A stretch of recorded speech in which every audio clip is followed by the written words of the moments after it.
నిజంగా దేవుని గుండెల్లో ఎంత ఆవేదన ఉంటుందండి.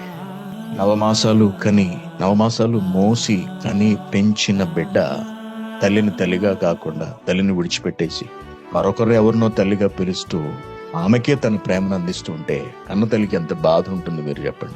ఒక తండ్రి తన కుమారుణ్ణి పెంచడానికి రాత్రుళ్ళు పగళ్ళు కష్టపడి పనిచేసి కష్టార్జితాన్ని తీసుకొచ్చి దాంతో వాడిని చదివించి వాడిని గొప్పవాడినిగా చేసి ప్రయోజకుడిగా నిలబెట్టిన తర్వాత ఆ కొడుకు తన తండ్రిని తృణీకరించి నువ్వు నా తండ్రివి కాదు అని మాట్లాడితే నిజంగా ఆ తండ్రి ఎంత కుమిలిపోతాడు.